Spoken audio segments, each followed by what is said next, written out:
Were you worried at all? Were there hesitations about how this would be embraced, Um, I'd be lying if I said I wasn't nervous. Hello, welcome to Food That Touches the Heart, Reorienting Asian Food, an event celebrating Asian Heritage Month that will connect food from the Asian diaspora, today it's mostly East Asian cuisine, to the cultural and political.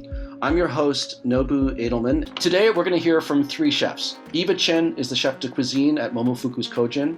Craig Wong is the co-owner and chef at Patois and the recently opened Bar Mignonette, and Joshua Wong from Snow, his private dinner company. They'll each show us how to make one of their prized recipes and talk about what they bring to the table and how they incorporate their backgrounds and varied life experiences to create their menus. A double down made with Jamaican patties for buns, jerk lobster or jerk chicken chow mein, pickled watermelons, amazing cocktails. Our next featured chef is Craig Wong, who approaches with such creativity his incredibly fun and delicious restaurants Patois, a joyous mix of Chinese and Jamaican cuisine, and his newly opened seafood spot, Bar Mignonette. Hey Craig, how's it going? How's it going, Nobu? Thanks so much for having me, man. It's just so amazing that you're available for this and taking part in this event. I think it's really important, and you're such an integral part of the food scene here in Toronto, and in such a refreshing way. So thank you for making the time. Anytime. I'm just curious about what it was about cooking that inspired you to become a chef. Like, what was the moment for you when you thought, you know what, I'm really going to go into this? For me, it's the eating. Like, first and foremost, I'm just a fan of food, right? And anything that's delicious, like, that's what we get into this for, right? Like, at its core, like, I really want to be surrounded by delicious food, and what better way than to learn how to prepare it myself. From a young age, did you kind of like sort of see your path in terms of working in restaurants? So I guess my grandmother raised me with like amazing, delicious foods that was like super creative, because being a Jamaican from Chinese descent, she was cooking Jamaican food with Chinese ingredients, and she was cooking Chinese food with what she had around, which was like Jamaican ingredients, so it was a fascinating kind of journey that I had when I was opening Patois to really reconnect and get to know the dishes that my grandmother was doing. But at the same time, I have to give it up to my wife, Ivy, because when we started dating back in high school, she would take me out to go and eat sushi, to go and eat like amazing banh mi sandwiches. And, she really introduced me, her and her mom really introduced me to going out to restaurants.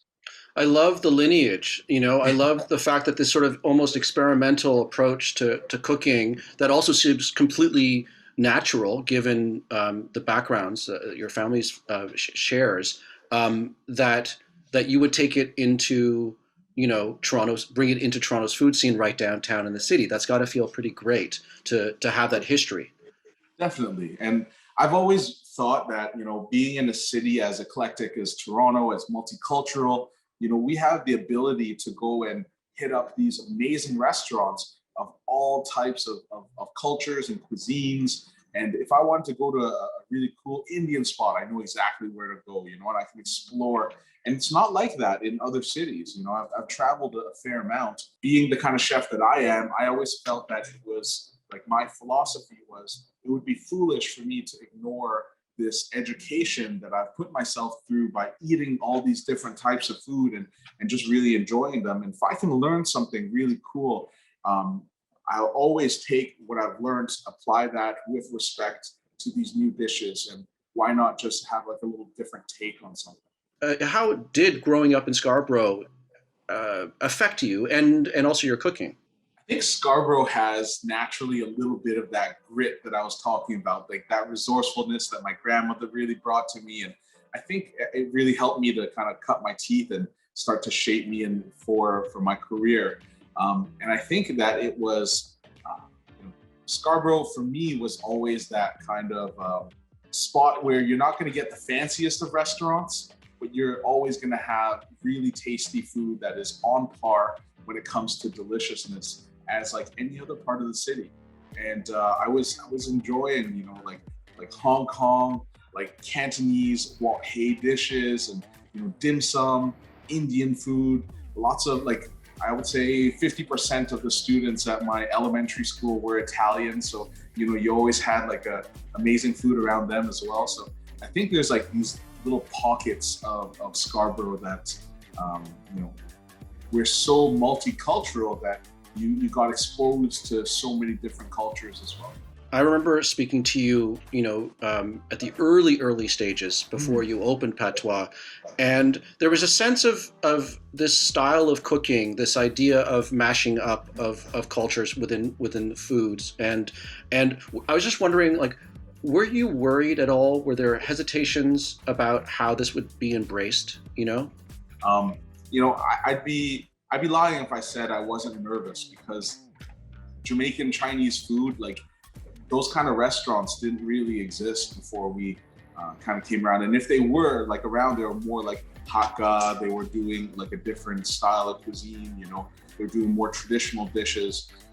So I was kind of nervous doing something that was like brand new, like very true to me, and serving food that was atypical. But I kind of decided kind of early on that in the restaurant creation, I said I was good at cooking other people's food, but it's time for me to step out on my own and do something that is true to me. But then now, you've just opened up Bar Mignonette, which I think are you in there right now? I am, yes. Bar Mignonette. So this is focused on seafood. How is that extending your story, and what kinds of stories are you trying to tell upstairs from Patois at Bar Mignonette? The idea of Patois and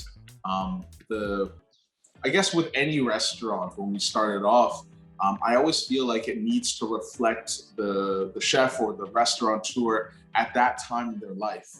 And when I started Patois in 2013, 2014, I was hungry. I was really, I was out to make a name. I was out to be aggressive. I'm out there. I'm in your face. I'm a different guy now in 2021. I have 2 young sons. I've understood the restaurant game, and I'm a little bit more familiar. I'm a bit older. I still love having like a Caribbean, Asian, like soul food party every single night. But at the same time, I'd love to have a place that I could bring my wife, have a glass of wine, have a little bit of seafood, and then grab a cocktail on the way out or something like that. It's just the evolution of me as a chef. And Mignonette really came around because when I was a 7-year-old kid, I always remembered this event where I walked into Red Lobster for the first time. And there was this feeling of like seeing these live lobsters in the tank, having that treasure chest that came out and you get to pick a toy.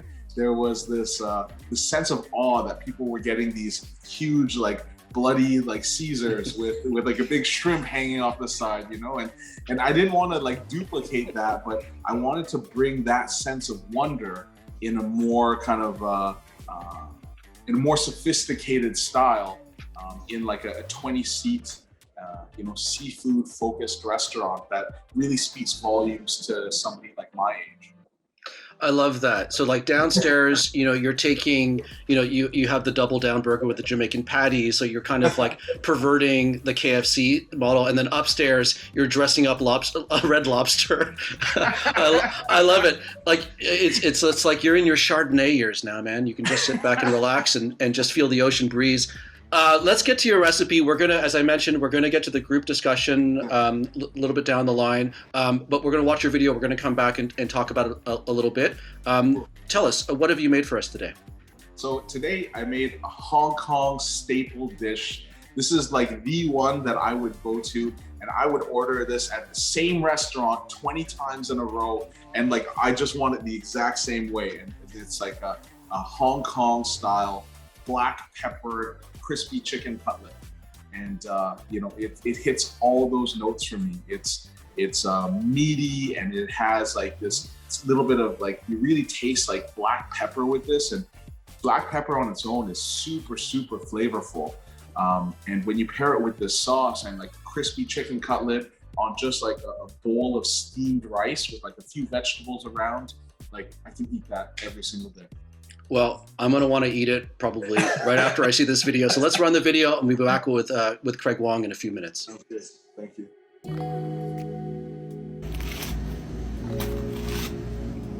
salt, sugar, garlic, light soy, shaoxing, sesame oil, 1 egg, oyster sauce, Worcestershire sauce, light soy sauce, sugar, chicken stock,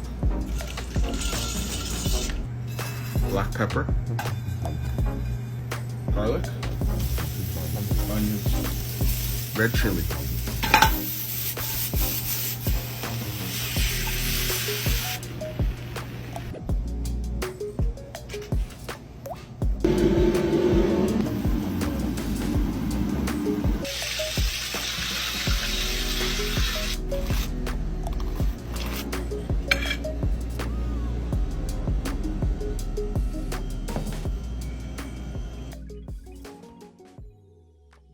Okay, I could join you 20 times in a row to eat that as well. Thank you. Thank you for that. It's so good. Yeah. It's so good, and it actually looks fairly simple to make. Like, it doesn't look that hard. And that's the whole thing. Like, I wanted to demystify the dish. You know, it's not complicated, and it uses a lot of the same ingredients that you probably even have in your own home or your cupboard. And it's not that many like new ingredients. And for me, it's all about those little crispy bits around the chicken, like right around those edges, and having like a boneless cutlet to cut into. It's super juicy, marinated, full of flavor. It's bomb. It is bomb. Well, okay, but the thing is about breading is that I found that it's like a fine line because it can get too thick. So how do you avoid getting thick batter? If you see like in the video, I let the cutlet like drip dry a little bit, so it's just a thin layer of like that marinade on there, and I go in for one single dredge. So sometimes when you're dredging fried chicken, you actually do a double dredge, and that's more typical of like a southern fried where you're gonna get like that thick kind of crust. But for this single coating, I'm looking for like thin crust of crispy, you know, like teeth glass shattering kind of crispy. And you get that from using a combination of cornstarch and a flour.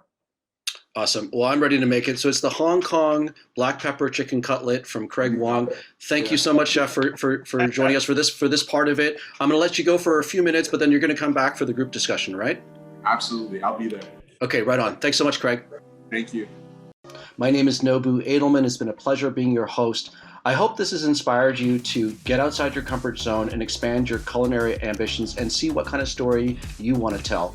And of course, continue to advocate for equality. Racism has no place in our society, and the more we face how we can be part of the solution, the quicker we'll find a way forward for everyone. So with that, happy Asian Heritage Month. Bye for now.